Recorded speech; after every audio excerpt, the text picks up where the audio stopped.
What is up, YouTube family? It's your boy Remy back at it with another video.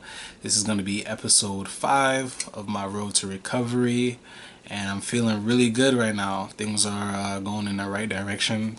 All praises, and I'm just so thankful for it. But most importantly, I'm thankful for all the love, support, and words of encouragement I've been getting from, friends, family, and just, everyone out there. People that I didn't even know, friends from friends of friends, just reaching out to me and, being really inspired and just giving me words of encouragement that is really, just adding fuel to my fire. And I'm so thankful for that.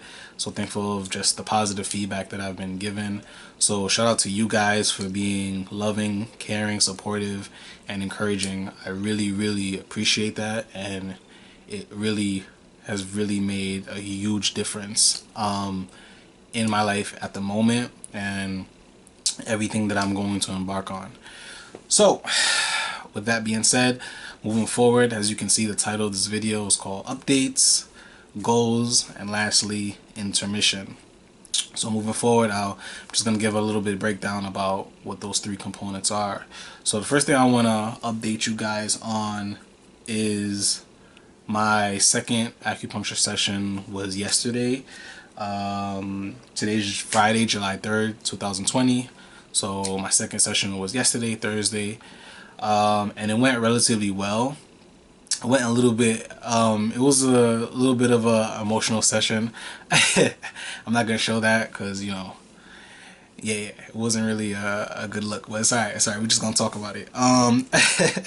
So it went relatively well. Things seem to be progressing in a positive way and in a good direction, so I'm really happy about that. I saw the same acupuncturist, the male who I had to reschedule with, but I also was able to meet his wife, and that's who I was initially supposed to have my appointments with. She was there, and I got to talk to her and talk to him together, and they're a really amazing couple. And it felt like we were talking like we've always known each other. Like, they're really welcoming, warm, and I hope that I could learn a lot from them moving forward. I had asked the acupuncturist that is working with me currently if it would be okay for me to shadow him, just so I could pick up things here and there and I could learn a little bit more. He didn't seem too turned off by the idea, so I don't know. We'll see what he says. I try to see what I can do. I try to see what he says. I try to pick his brains about it more and more as time goes by. Hopefully he's receptive to it. We'll see. So moving forward, my schedule seems to be a session once a week. I was talking to my friend who put me on to the idea, and she said maybe I should reconsider maybe seeing him twice a week, which I thought about. I said, okay, maybe that won't be such a bad idea because things do seem to be progressing in a good pace, at a good pace. But at the same time, I don't want to be too eager and do too much too fast. So I got to see how my body responds to certain things, and it's definitely a consideration. The next thing I want to talk about is goals. So in the last video, I briefly made mention of how it is I'm going to track my progress, to see how well my body's responding and to see if I'm improving with the treatments and the care that I'm undergoing. So I just kind of put 2 and 2 together, and this is just what I've started off with. So we'll see. So in terms of being a diabetic, there's a term that's really important to us guys, and it's called your A1C level. So basically, in a nutshell, in layman terms, the A1C is a percentage of your sugars, how your sugars are within a time span, I want to say, of maybe 3 to 4 months. That's what they're supposed to say. Not what they're supposed to say, but that's like the range that it's supposed to be in. Like, so what happens is every 3 to 4 months, when you're regulating your sugars and you're monitoring, you would go to the hospital or the doctor or wherever your physician is, and you would do blood work. So they'll do the blood work, and I'm sure you guys know how it works. So when they do the blood work, they take your urine, and they run multitudes of tests. And one thing that comes back is your A1C level. So your A1C level shows your percentage of range numbers in the time span of 3 to 4 months. So where you're supposed to be when you're a diabetic is you're supposed to be, they say, below, they say, it's kind of confusing to pinpoint because, like I've said, in the span of 14, 15, 16 years, I've had a multitude of doctors that have said different things. So the general consensus I'm trying to pinpoint in my mind of what they said is it's supposed to be below, if you're below a 7, you're okay. They say if you're okay, you're fine. So if you're below a 7.0, 7.1, if you're in the range of the 7, you're fine, or you should be okay. They're not too like turned off by that number. But I've had some, specialists and doctors say that they want me to get below a 7, especially because I'm so young. They don't want me to be that high because when your A1C level is past a certain level, it leads to complications with your inner organs in the long run. So I've had some doctors say 7 is okay, but they want it to be below 7. I've had some doctors even say, I want you to be below a 6, and I'm just like, I haven't been in a range of like a 5 or a 6 since I was like 10, 11 when I first was diagnosed, because it's difficult managing your sugars, and it's like we tried many different methods, but it's a really tricky disease to manage. It's like, you really got to be very, very strict and strategic with living with this disease. So it's kind of difficult at times.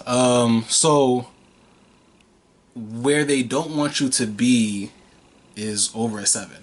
So, or out of that 7 range. So when you start hitting numbers like 8, 8.1, 8.6, even 9, that's when it's like, okay, like they're alarmed because they're saying, okay, what that indicates is that majority of the time your sugars are way higher than they need to be. That's where the percentage of the A1C comes in.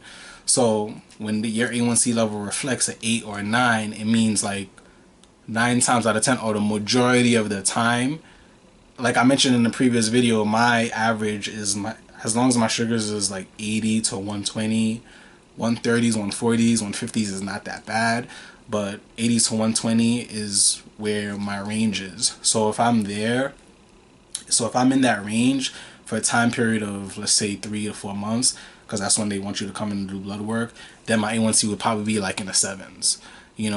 If it's more so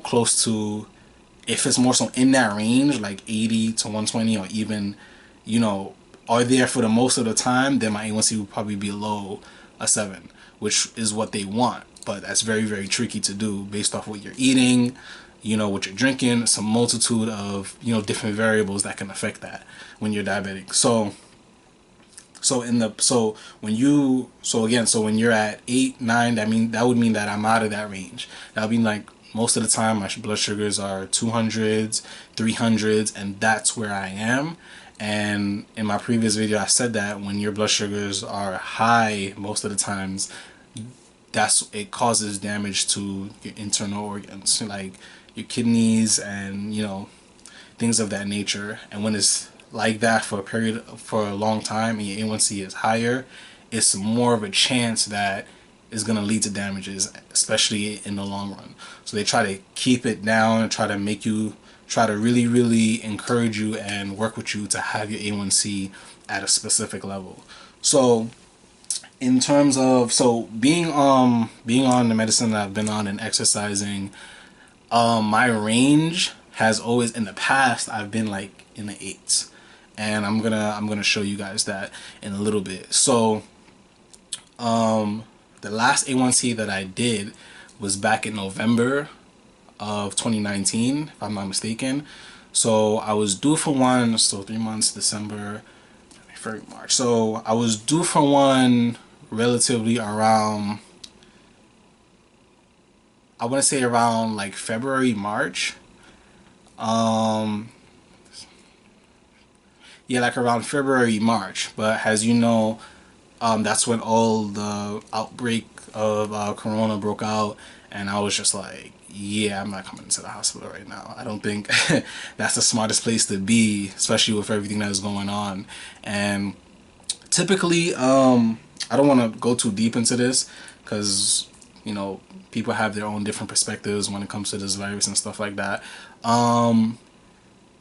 When I would just say this, in terms of that particular virus,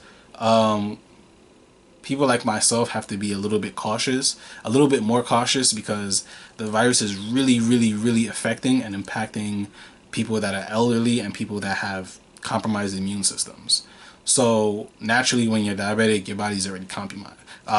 Excuse me. So I just didn't think that was a good idea for me to go there, given my current state. Even though I'm fine, even though I try to stay healthy, I try to eat the right things, I try to work out, and all that good stuff. So I was like, people like me in my shoes and in my boat, we have to take extra precautions in a sense because our state and our immune systems is just naturally compromised. So when that whole outbreak broke out, I was like, no, I'm okay. And they also went forward and they started closing the hospitals down, as you can see, and only opening up like ER sessions, the ER section of the hospital. So I wasn't able to go in and get my next blood work done so I could see where my A1C was at. But the last A1C that I did, I was at a 7.0. 7.0, which isn't terrible, like I mentioned before, because they want you in that range, the seven range, and the seven range or below. When you start going above 7 and 8, that's when things get a little bit dicey, and they're like, okay, we gotta like lower this in a bit. So, let me just show you guys better than I can tell you.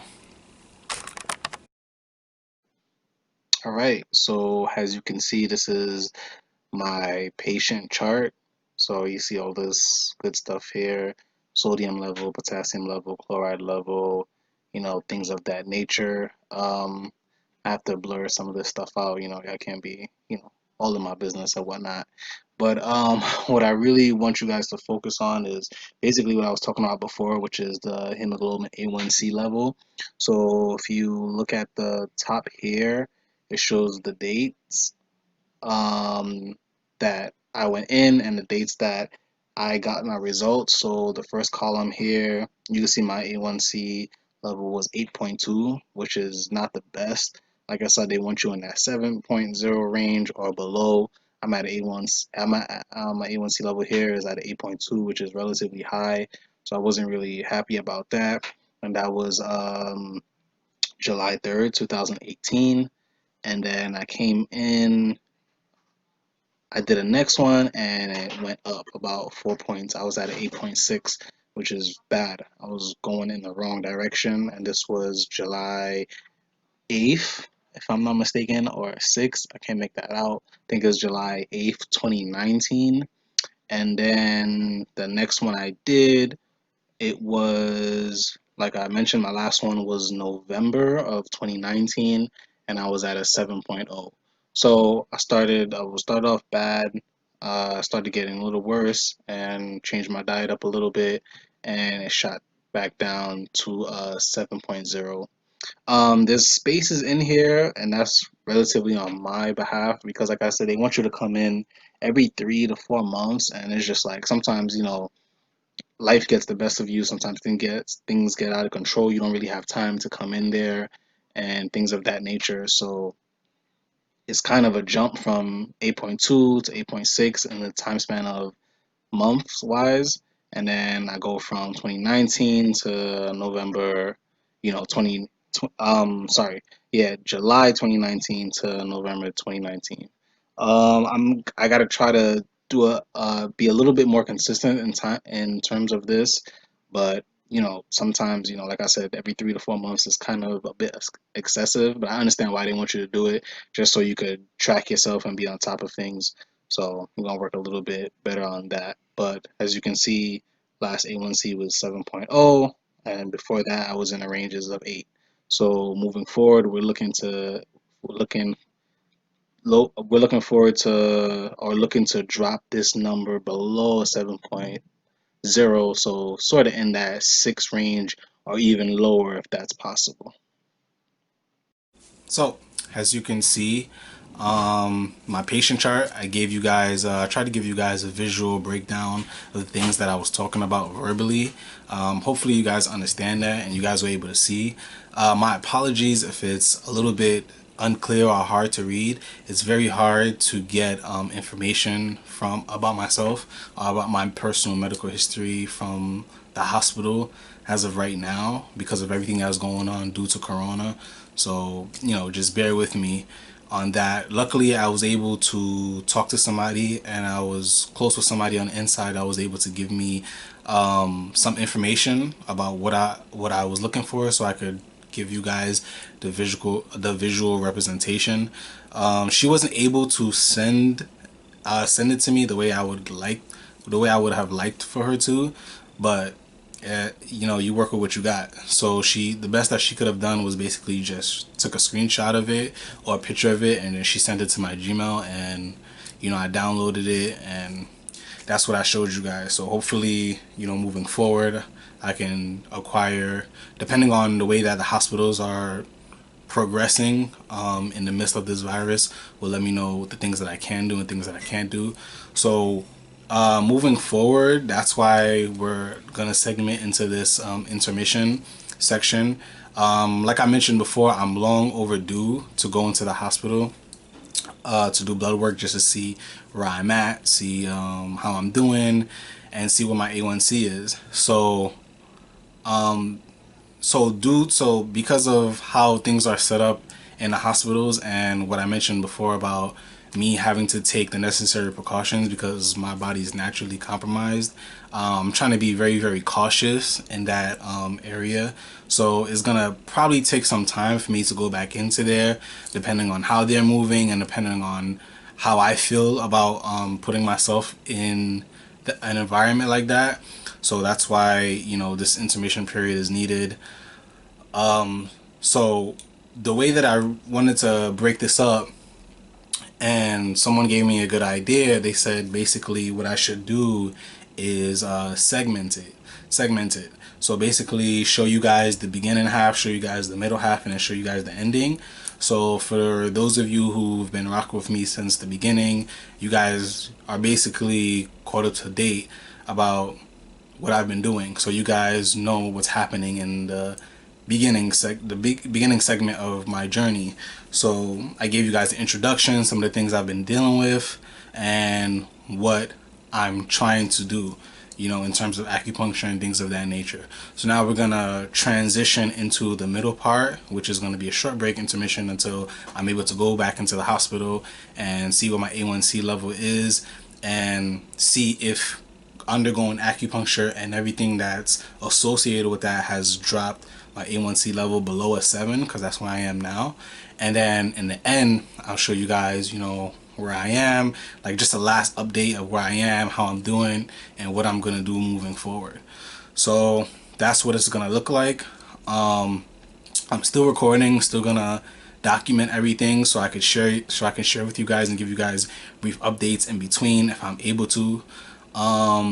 In interim though, I have a lot of other things going on that I'm gonna work on, and one of the things that I'm working on is transitioning from my old profession, which was teaching, into my new profession, which is personal training. So I'm really excited about that. Really excited. Before the coronavirus hit, I was training for about, I want to say for about 3 to 4 months, and then that's when coronavirus hit. And because working in a gym, it's heavily surrounded by bodily fluids and secretions and things of that nature. So we was one of the first establishments to get shut down, and I'm more than likely we're going to be one of the last establishments to open up, because they need to take the necessary precautions and things of that nature. So right now I was disappointed at first because I was really getting into it. I was shadowing the manager of the gym. He was basically teaching me the ropes.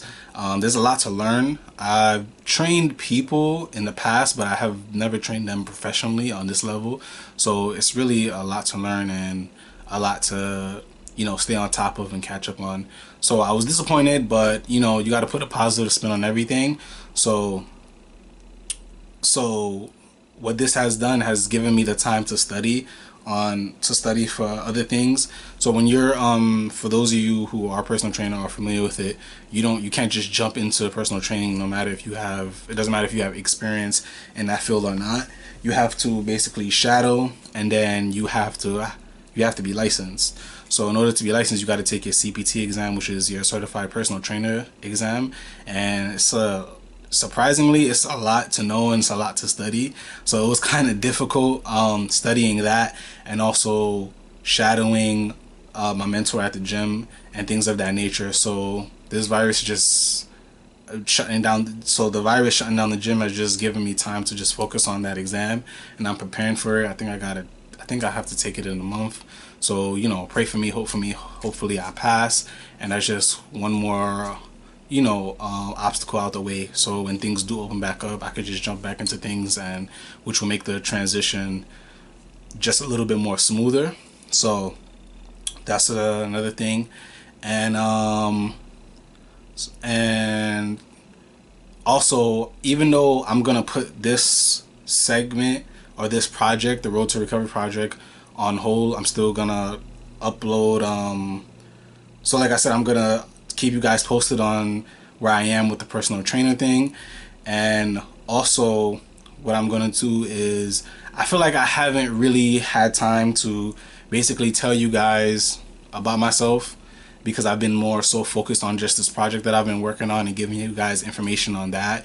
So you guys really don't know much about me except me being a diabetic and going down a different path, rather than just staying on Western medicine and things of that nature. So moving forward, I'll probably do like a Q&A session if I get asked questions. I have a few questions that I've been asked, but if I sift through things and I can remember, because I wrote some of them down, if I can remember, or I create a list of if I have a certain amount of questions that I can create based off the things that people ask, then I'll probably do like a short Q&A video so you guys can know a little bit about myself. If you guys are interested in that, comment your question on this video, or even videos in the past, things of that nature.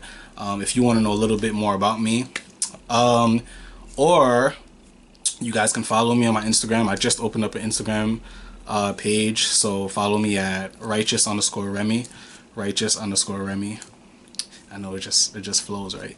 So yeah, if you want a little bit more of a personal look inside my life, you can follow me there. Follow back. I'm still relatively new to Instagram. I never had it before. I've been really disconnected from a lot of social media, but I figured with this transitional period in my life that I'm going through, I could sort of just use social media to reach you guys and spread my message and help, so that's just where I am. So that's pretty much it, and you guys have I guess just stay tuned and look out for the next videos to come. People have told me in the past that they haven't seen my videos, or some of them that I posted, because they don't know when I post. So with that being said, I think there's like a bell notification option on YouTube. So when you're watching a video, you should see, like, if you look in the settings, you should see like a bell. You could hit that when you're watching my videos, and what it will do is notify you when I do post. So if you want to stay updated and you want to stay up to speed and on what I'm doing, and you're interested in my journey, and you just you want to continue to be a part of it, hit that bell notification, so when I do post in the future, when I do continue this and do the second segment, which is going to be engulfed on my A1C and how I'm doing, and then the ending segment, then just hit that bell notification so you could be notified and you could be kept up to date. I'm really glad that I started this project, and I'm excited to see where it goes. So hopefully things continue to move in the right direction.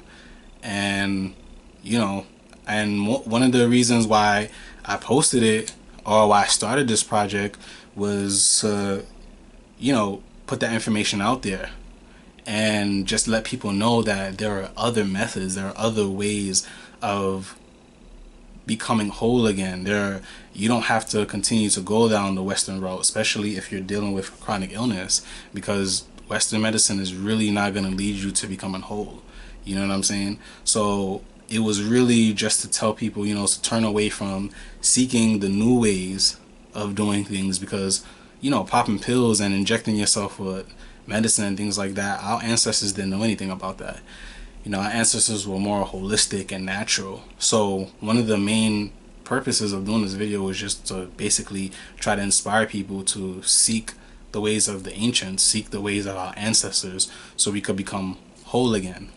Scripture says, "Thus saith Yod He Wahe, stand ye in the ways, and see, and ask for the old paths, where is the good way, and walk therein, and you shall find rest for your souls." But they said, we will not walk therein. And now they have now become we, because we still refuse to walk in the way of our ancestors. And that connects to many different aspects, not just medical, but spiritual, physical, emotional, financial.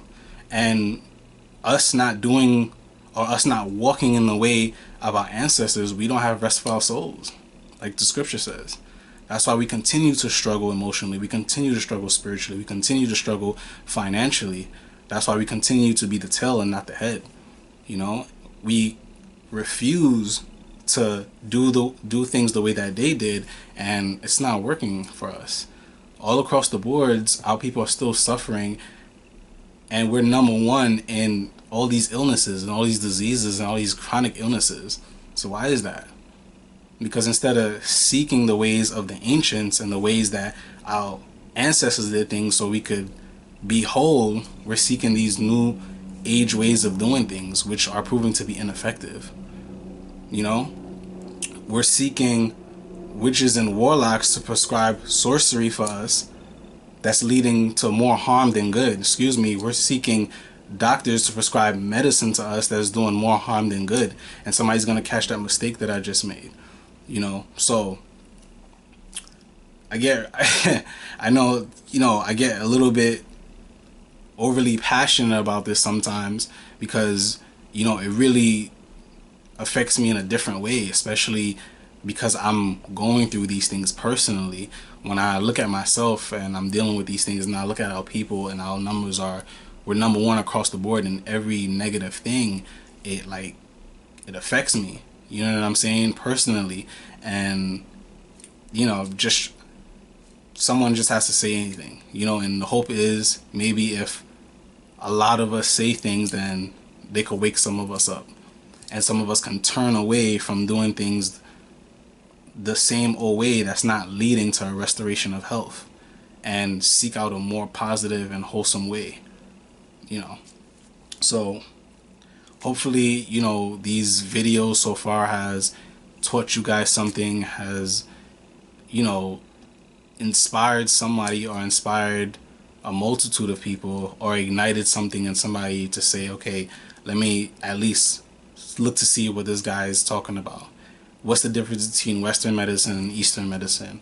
Why should we kind of stray away from why should we kind of stray away from Western medicine and look more into Eastern medicine, which is a more natural and holistic way of doing things? So hopefully these videos have done that, and I hope that people watching have learned something, anything. I hope that it's inspired them, and hope that you just take something positive away from these short videos that I've made. So with that being said, stay tuned. I'll try to keep you guys updated, even if my updates are not specifically about this. I keep you guys updated on where I'm at in terms of personal training, and what's going on with me personally, and things of that nature. Again, if you want to follow my Instagram for a more in-depth view of my life, follow me at righteous_Remy. And with that being said, I hope to see you soon, family. Later.